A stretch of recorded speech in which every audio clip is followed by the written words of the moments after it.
Carolyn Wu was born and raised in Hong Kong and immigrated to the United States in 1972. It was a great year, 72. And attended Purdue University. I was born in 1972, thank you. At Purdue, she received her bachelor's degree in economics and her master's degree in industrial administration and her doctorate in strategic management. She joined the faculty of the Krannert School of Management and later became Associate Executive Vice President for Academic Affairs. After Purdue, she served as the Dean of the Mendoza College of Business at Notre Dame for 14 years. And during her tenure at Notre Dame, the Mendoza College was frequently recognized as the nation's leading business school in ethics and education and research, one of the top schools in our nation. From 2012 to 2016, Carolyn served as the president and CEO of Catholic Relief Services, the official international humanitarian organization of the Catholic community in the United States. She was featured in a 2013 issue of Foreign Policy as one of the 500 most powerful people on the planet and one of only 33 in the category of, quote, a force for good. She became a Distinguished President's Fellow for Global Development at Purdue University in February 2019, and she is a Distinguished Alumna and Honorary Alumna of Purdue University and the University of Notre Dame. She has also received honorary doctorates from Providence College, Loyola University of Maryland, Manhattan College, Wake Forest University, the University of Notre Dame, and others. Please help me welcome Dr. Carolyn Wu. Thank you very much, and particularly to Archbishop Coakley to have me here. You know, he was my boss, so he knows all of my flaws and weaknesses, and he still have me here. But I just want to say he's just a tremendous leader and a tremendous pastor, and just a person who listens, a person who guides, who supports, and really just a tremendous human being. So I just think you're very fortunate to have Archbishop Coakley here as a shepherd. And I would just challenge each one of you eating here, and that is for the next lunch, bring a friend. So, because I think that they would enjoy hearing from him.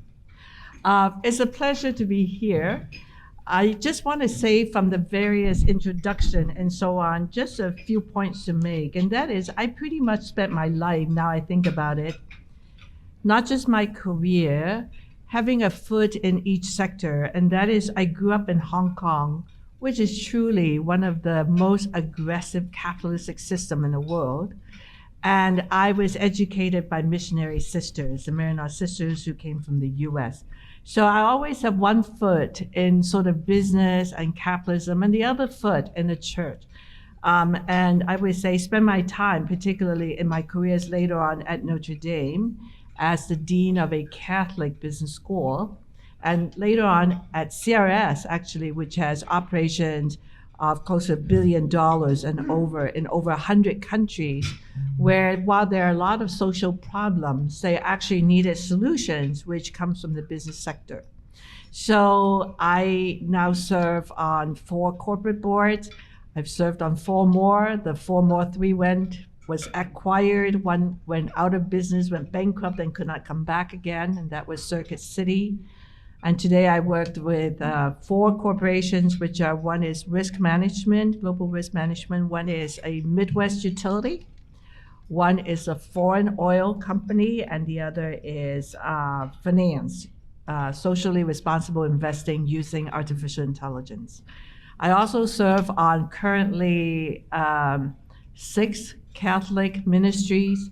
I probably have served on 20 Catholic ministries in my life. Now, I've been involved in K through 12, higher education, Catholic social ministries, Catholic health ministries, Catholic communication ministries, and so on. I say all of this because today I'm going to come into a topic which may be a bit sensitive, but actually it combines these experiences of business and the social mandate of our faith. So I'm going to share with you the accumulation of work over 2 years. And all of you have in your seat 2 sheets of paper Don't read it right now. Let me just go into this. So for 2 years, we have convened something called the Vatican Dialogue on Energy Transition. Vatican is because it's hosted by the Vatican. It's hosted by Cardinal Turkson, who runs the dicastery for promoting human integral development. So it's sponsored by his dicastery. Pope Francis comes to meet with us, and he had come both times. So that's the Vatican. The second thing is a dialogue. It's not a conference. It's sort of a meeting. It's not a workshop, but truly the objective is a dialogue. On energy transition, and I would just say very succinctly, you could think about energy transition. It's a transition from the dependence on fossil fuel to renewables, and the overall objective, of course, is really dealing with emissions. I know you're about to have indigestion at this point and say, is this another tree hugger who is talking to us? I know that. But you can rest assured at this point, because the participants, and there's a very select group of participants, they are only to attend by invitation. The participants are actually the CEO of oil companies, the CEOs of large investment companies, and there are others which I would go into it. And so we actually listed the participants on the back of these 2 sheets. The 2 sheets are different. One is on carbon pricing, the other is on disclosure. But the people who signed the document, the carbon pricing, included the CEOs of Royal Dutch Shell, the CEO of Eni, which is the Italian oil company, British Petroleum, which of course is British, Occidental Petroleum, which is US, Repsol, which is the Spanish oil company, ConocoPhillips in the US. It also includes the CEOs of Total, which is the French oil company, the CEO of Equinor, which is the Norwegian oil company, the CEO of Chevron, which is US, the CEO of ExxonMobil. So some of these names are familiar to you. You probably work in some of these companies or in companies that have relationship with these oil companies. So this is a dialogue actually of the CEOs of energy companies, the oil companies, as well as CEOs of very large investment companies, which many of them actually hold the stocks of these oil companies. So some of these large investment companies, they represent both asset owners, such as pension funds, and asset managers, such as BlackRock, Vanguard, State Street, Invesco, and so on. The investment companies which are represented in total manage about $25 trillion of investments. So this is a dialogue, not so much of tree huggers. I don't think you would identify both groups as tree huggers. And in addition, there are also representatives from the renewable industry, which is interesting, isn't it? So you have the traditional oil companies and a number of renewables. We also have the CEO of Aon, which is a global insurance company which deal with risk. We also have watchdog groups such as the United Nations Global Compact, a British company called Carbon Tracker. We have the World Bank involved. We also have, from civil society, universities, the church, and so on. So this is a gathering. The first year was about 17 organizations and about 40 people. If a CEO cannot come, he or she cannot send a representative. But if the person comes, the person can bring a staff member or 2. So this cannot be substituted unless someone is a vice chair or co-founder. The first year, 17 organizations, they all asked that we come back for a second year because our job was not done. So we did come back for a second year, and both times they were 2 days of conversation. We start on this time, Wednesday night dinner, and we end on Saturday. No, Wednesday night dinner, Thursday, and then Friday. And then this year is Wednesday dinner to go to Friday. So it's 2 days straight of sessions of conversation where nobody can leave. We don't look at our email while we're in the middle of it. We are in a room in the Vatican, which is called the Casina, and ironically is where Galileo was tried. So, and we sit in bolted tables with bolted chairs, which are not known for comfort, but there we are. The first year, as I said, all the people wanted to have a second dialogue, and they all came back. And we expanded the group. The second year, we had 70 people from 37 organizations. The focus, is spelled out there, is a dialogue on energy transition. So it's about that transition, which is from fossil fuel to renewables. It's not a question, I think all of you seated here also agree, it's not a matter of whether it would happen, it's how would it happen, how fast would it take, and would it be somewhat of an orderly transition, or would it be a chaotic transition? I want to draw your attention on the first document, which is on carbon pricing. There are 37 organizations, but only 34 organizations have signature authority, which means that some organizations like the World Bank, they don't sign on anything. So of the 34 which could sign on to the statement, it's a joint statement, of the 34, there were 32 signatures, and all of the oil company CEOs signed on. Right? So to give you a sense, and you could look at that list. I'm going to derive 10 points from this document. I'm going to speak a little bit, which is like 30 seconds to 1 minute, on the financial disclosure statement. But the first statement I want to focus on is on carbon pricing. So first of all, you have to just sort of, pause in your seat to think about oil company CEO signing on a statement to support carbon pricing. I mean, you shouldn't let that just pass by, because, the fact that that has happened is kind of interesting. 10 points. The first one is that greenhouse gas is a problem, but it's a problem that actually we could do something about it. And so this is really focused on the problem of greenhouse gas emissions and what we can do jointly. I just want to say, since 150 years ago, the temperature now has risen by about 1 degree centigrade. Of the carbon which is due to industrial activities, human activities, 50% of that emission happened in the last 30 years. So if you are 35 years or 40 years old or older, we've all been participating really in a way of life and an economy that benefited a lot.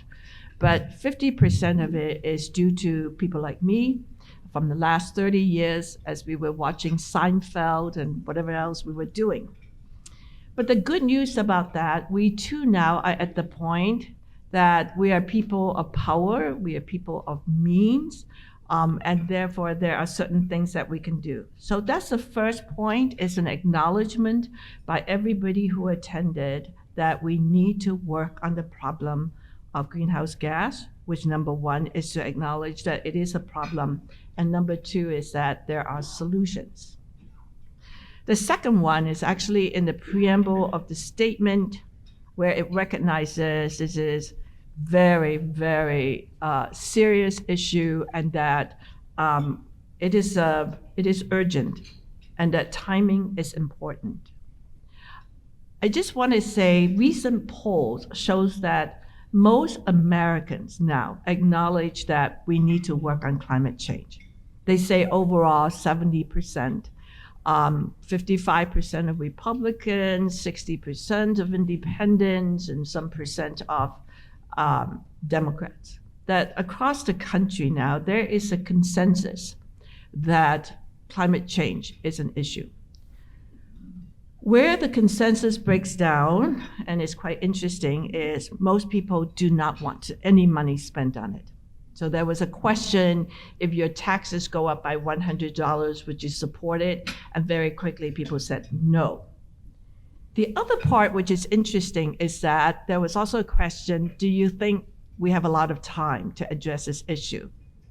The public who responds to this survey says, yes, we have a lot of time. Now, most reports say we have about 12 to 20 years if we maintain the same trajectory, about 12 to 20 years when we will have enough carbon in the air that we will have probably a 2 degrees centigrade increase. We are now at 1 degree centigrade. So the next 12 to 20 years are critical in terms of how much carbon we'll generate. And this is called the carbon budget. And that is how much more carbon can we emit in order to not exceed 2 degrees centigrade. So reports tell us it's urgent. Most Americans feel like we have time. Well, 12 and 20 years is not a short period, but by no means is this very long. I know a lot of people, and I did, who didn't have a sense of what does it mean to have the environment increase by 1 degree centigrade or 2 degrees centigrade. So 1 degree centigrade is 1.8 degrees Fahrenheit. And the analogy that was useful to me is think about your body. We are at 98.6. That's our natural temperature. If we add 1.8 degrees to 98.6, that takes us to 100.2 degrees of body temperature. You could add another 1.8 degrees and your body temperature will be 102 degrees Fahrenheit. And so because the body is a very sensitive system, and we have now found that the various elements are also very sensitive. So for those of us who had a difficult sense, and it's terrible, we don't work in centigrade system, we don't work in a metric system. And what does it mean is to really sort of have a sense of 1.8 degrees Fahrenheit for every degree centigrade. And what does it mean to our body? The third thing about this statement, it actually suggests that we should put a price on carbon.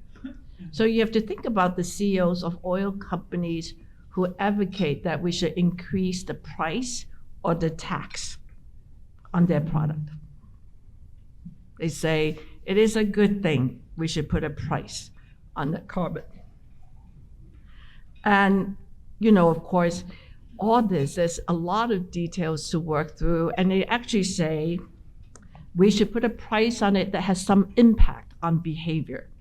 You know, if it puts it too low, say if you at the pump, your per gallon of gasoline goes up by 1 cent, you may not notice it, right? So the whole idea in the statement actually says we should set it it should be set at a level where it could incent behavior.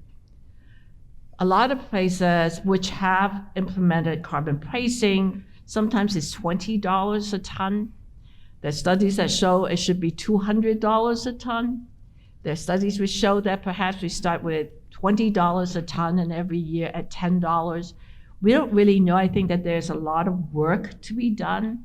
But again, the third point I want to make is that the leaders of the traditional oil and gas companies are asking for a price or a tax on their product and set at a level that could change behavior. And the only behavior that they're trying to change is to use less. So anyway, so that is interesting. The fourth point, the idea of putting a price on carbon, just like we put a price on water, just like we have standards on water and treatment of water and what you could discharge, says that water is critical, it's a scarce commodity, it could be overused and it could be misused with consequences. The whole idea of putting a price on carbon is that the capacity of the Earth's atmosphere to carry carbon is also limited. That air quality is affected and all of the other consequences is affected by how much carbon is in the air, and that the scarce resource is that the capacity of the air to carry carbon is not unlimited. And in another word, air quality and the availability of good air quality is limited. And just like water quality is also limited. You cannot do a lot of different bad things to the water and expect it to have high quality. So air quality is not free. The fifth point in this statement actually acknowledges that there are different methods to price carbon. The two major methods, the two buckets, one is what's called cap and trade. So China, for example, uses a system which then is the government allocates certain carbon amount to each industry, to each company, and you have a certain amount of emission you could have. So you have a license for that, and it's capped at a certain point. If you overuse, you will have, if you exceed your quota, you either have to pay a fine or you try to buy some carbon allowance from another company. Companies which do not use all of the allocated quota will then be able to trade, to sell what they didn't use to others. So this is called cap and trade, and some companies use that system. The other way is actually you put a price on carbon. And so for oil products, energy products, you know the carbon intensity of the products. You can estimate the emissions from that volume of product, and there's a price. Just like I said, whether it's $10 or $200 per ton of emission, that's a big fight, as you can imagine. But there are these two ways, because this statement actually acknowledges either way. It sort of support either one of those, but not really. So there's cap and trade, there's also carbon pricing.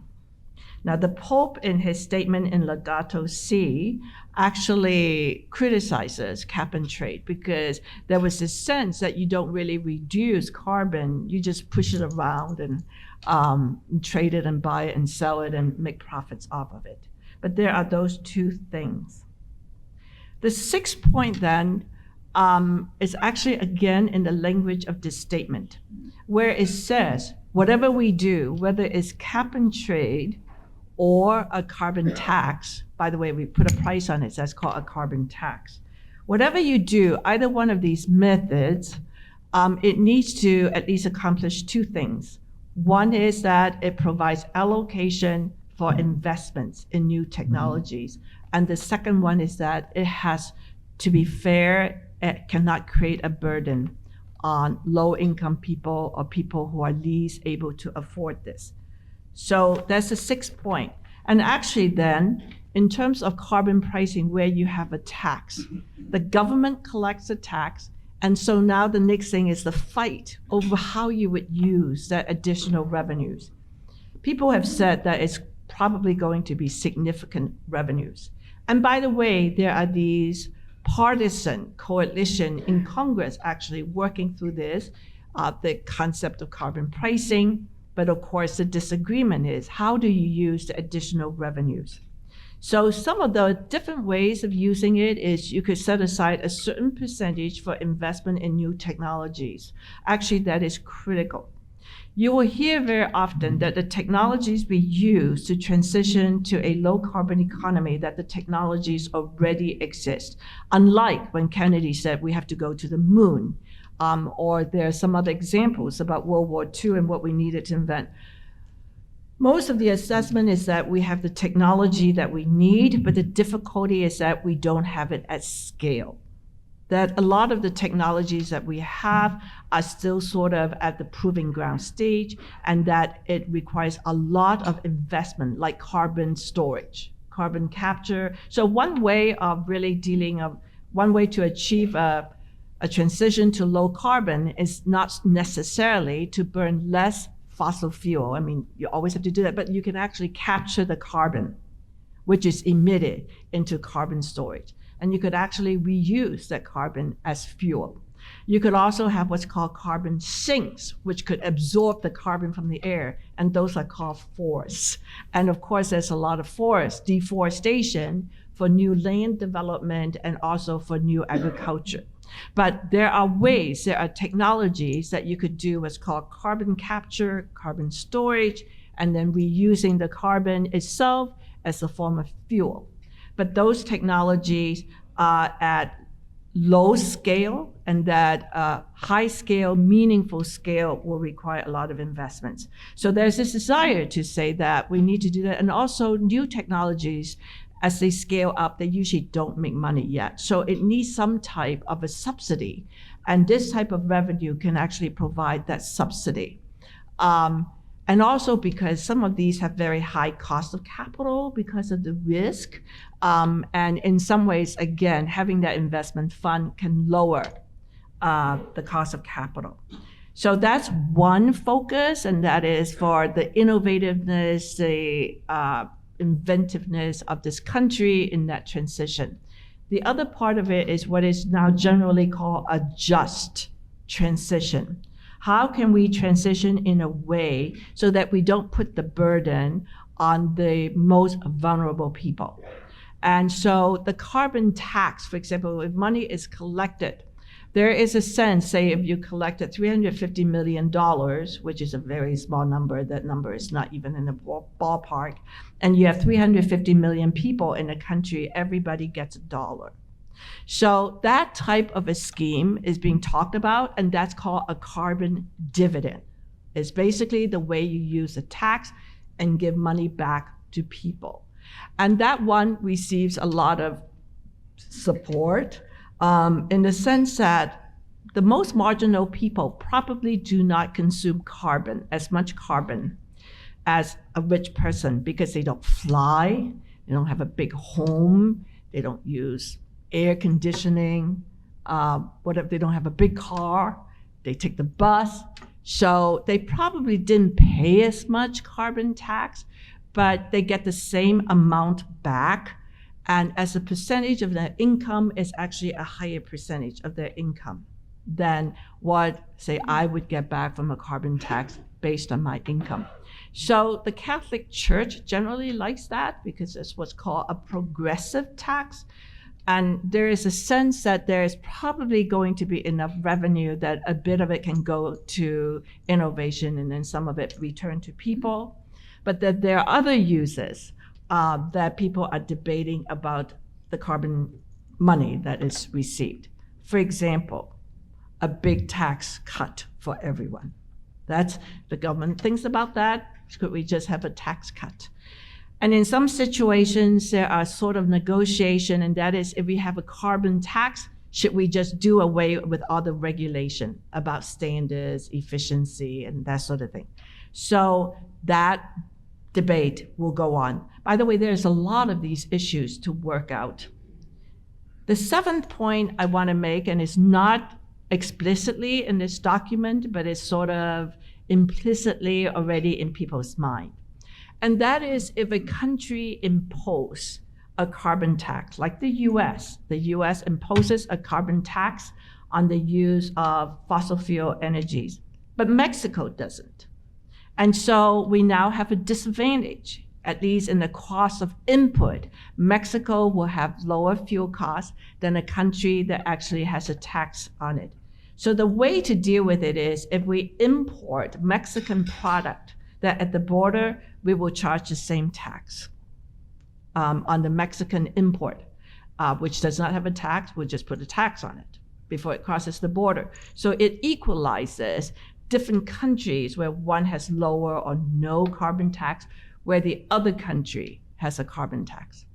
This method actually they see is important and works well because Mexico, if it does not impose that type of a carbon tax, if it exports to the US, a tax will be collected and imposed on them, but the US government will be the keeper of that revenue.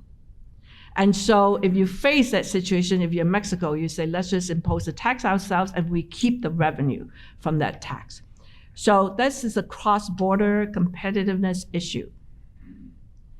The 8th point then is about transparency, and that word is in that document. Because this type of money is collected, the whole issue is that we need to be really transparent, particularly government agencies that collect these revenues, these carbon-based tax revenues, how much is collected and how much is dispersed. And so that whole transparency is critical. There's also the call for transparency of the companies themselves, that companies also need to disclose what is their transition plan. We know this is not a tomorrow stop production type of scenarios, but what is the transition path for each of these companies? How will they increasingly substitute their portfolio of activities and the portfolio of resources towards renewables? What is the financial impact to them? And also, what is their lobbying activities? Because they could sign a statement like that and they could actually have a lot of local lobbying which lobby against, for example, carbon pricing. So there's transparency which is asked of all sides. The 9th is really the important role of civil society, people like ourselves. And I have to say, 2 years ago, I didn't know much about carbon pricing. I had to do a lot of reading. And I just venture to say, if you look at the Catholic literature, for example, that there is no meaningful discussion of this concept of carbon pricing. But so the role of civil society in helping people understand this is critical. The 10th and last point I want to make about this, it's not so much about the content in the statement, but the process of dialogue. So just think about our participants, the oil companies. Their bread and butter product is oil. And we're talking about the future of this product. What does it mean for them in transition? So they are in a hot seat, but they came and insisted on coming back. Among them are competitors, Shell, British Petroleum, so on, you could name them. And they're also competitors. So we have a gathering of competitors who are in a hot seat. We have in there investors. The big American investment companies, State Street, Vanguard, BlackRock, Invesco, jointly probably own 30% of the companies in the Fortune 500. They are the counterparties of these oil companies. They are the ones who provide the capital for these oil companies. Are they interested in a profit, just like oil companies? Yes. And by the way, I'm not one of those which says profits are wrong. Excessive profits is a problem, but we need profits in order for this type of economy to work. Are they interested in profits? The answer is you betcha. But they also see the risk of the energy companies probably a little bit more clearly than the energy companies themselves. What are the short-term risks? And more important, what are the long-term risks of holding ownership of oil companies? So they could talk to the oil companies and say, you know, you have to look at the short run, but you have to look at the long run. And also for some of these investors, such as the Japanese pension fund, which is $1.5 trillion, their concern is that they are an island nation. They are dealing with sea level rise. So they don't want their portfolio to be investing in the drivers of carbon that causes sea level rise. They have to deal with the issue that the profits that they gain today, will those be enough to counter the consequences of what they would experience? And they have long time horizon, because some of these people paying into the pension, they're only 25 years old. They'll be 40 years with this pension fund. So there's a counterparties which actually hold the financial stakes and share in the risk of the oil companies, but a slightly different perspective. Then you also have renewables, and one of the renewables is actually from China. They are the substitute industry. They are the ones who are benefiting from this transition. And what is their perspective on these oil companies? And I bet seldom do they really sit down and share those. Another group are the watchdogs. And watchdogs are just used to biting, and they are aggressive and their language is unforgiving, but they are there. And some of them are actually more constructive rather than just destructive. But the watchdogs are there. There's Carbon Tracker, there's Climate Action 100 Plus, there's the UN Global Compact, and so they're there. And there's civil society leaders, Ernie Moniz, who was the former Secretary of Energy before Scott Pruitt, who now runs the Nuclear Threat Initiative. So other people, there are university presidents, so on. So there's civil society there. So you have to think about a group of people who are not used to sitting long with each other. They may endure each other for lunch, but not for 2 days of continuous conversation. And there they were. They were talking to each other, they were listening. And people asked me what were my objectives. It was really hard. It's not like a regular business meeting, which I'm used to. I like agendas. I like clearly defined objectives. I know what the focus was. The focus was really this whole conversation about the energy transition. By the way, the spirit of dialogue is also important, that we went in saying that there are no villains. We're not doing any naming and shaming. We're not pointing fingers. We recognize that everybody is trying to do their job. It's just that everybody's job is slightly different and you face different constraints, that you have different boundary conditions that in some ways sort of bracket your choices, but that there are no villains in this story and that we are there to look at each other and work with each other. So if you say, what are the objectives? What can we possibly accomplish? It was very simple. And the idea is for people to walk in as CEOs of a company and to walk out as elders of the human community. And that whatever constraints they feel that bind them to taking action, perhaps together in some ways, we could push back some of those constraints. So to the extent that oil CEOs said, we can't say this to the investment community because we would be held legally accountable. The investment community say, there's another way that we could do that. There were discussions, for example, CEOs, they do not like shareholder resolutions. And those are pretty hard tactics. It's really power play when you do shareholder resolutions. Do you have enough votes to cause something to pass? And some of the investors actually said, we also don't like that. We don't like a binary way of thinking, and we would like to have dialogue in a different way so that we could better understand what is possible, what is not possible.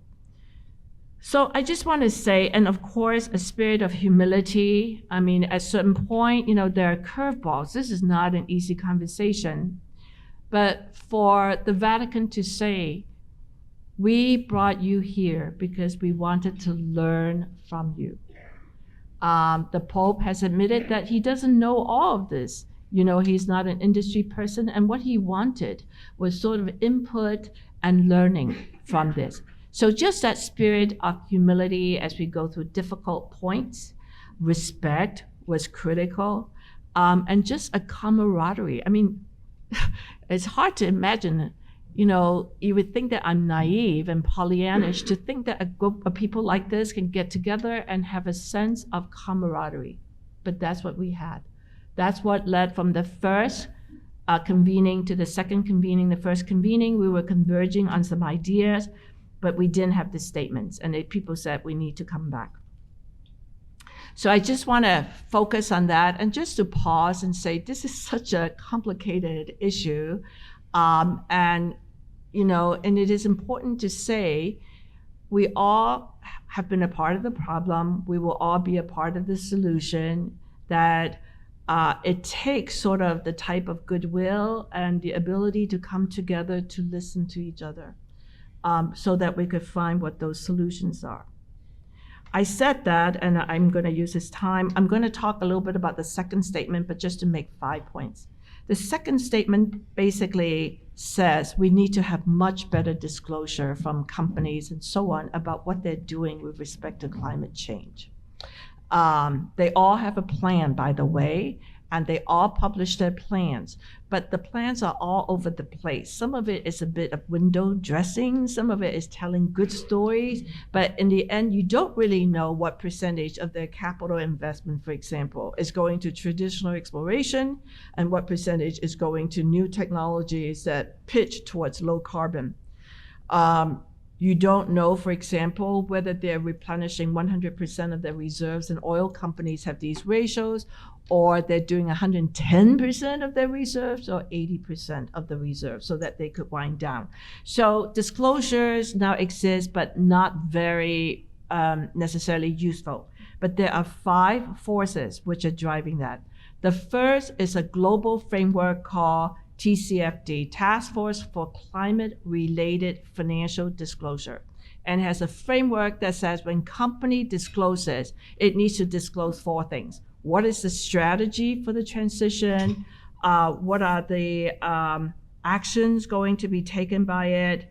What are the targets and metrics that they have set and that they will measure themselves by? And what is the governance process for this journey? The second thing, for those of you who are accountants, all of you know FASB, Financial Accounting Standard Board. Now there's a Sustainability Standards Board, Sustainability Accounting Standards Board. So we now have standards for how do you disclose things related to the climate. And it actually, after 6 years of work, were released in November of 2018, which says now we actually have much more rigorous standards, and it deals with 4 things. The company has to assess the impact of climate on their revenues, on their costs and cash flow, on the value of their assets, and how it would affect their capital structure. In fact, the standards for this will now enable reporting to the SEC. So good practice now would be to report using these standards. By the way, they're customized individually for 70 industry sector. And good practice now, best practice would be to use these standards in the SEC reporting. It will eventually become expected practice. The third thing which is driving this, and this is recent, Moody's, which of course does the risk rating and the bond rating basically, how safe your organization is, has just made an acquisition for a controlling share in a company called 427. And what 427 does is that it analyzes the physical assets of organizations and whether they are exposed to climate or not. So if you have a warehouse which is right in the floodplain, it would attach a risk to it. If you have various buildings and so on where it's highly energy inefficient, it would also put a rating. So the fact that Moody's, whose business is to rate the risk of organization now, has bought a risk analytic firm that specifically look at climate impact on infrastructure, which means that in their calculation and how they set your cost of capital will embed that information. The fourth thing is that nowadays, because of big data and because of artificial intelligence, now we have new tools actually to track companies in terms of their socially responsible performance, where environment is one of them. And the last thing is there a lot of investor action. So I just come to share this with you because I think it is very interesting for the oil companies themselves to bring this topic to light. And they wanted their signatures to be visible. And so it's really a way for us to start thinking of this transition. I am of the mind that I think we have to act quickly. We cannot wait for somebody else to act, but that we are not without solutions. And that I do not believe the battle is lost. I don't believe in demonizing the oil industry. I think there's actually good things that could happen from there too, and they recognize too, and they actually need carbon pricing to help them to transition into some of these new investments. But I do believe, really as the Pope taught us in Laudato Si, this is our home. This is the only home. There's no alternative home. And I think it is in that spirit that this group of people came together to find solutions. So thank you very much. Thank you.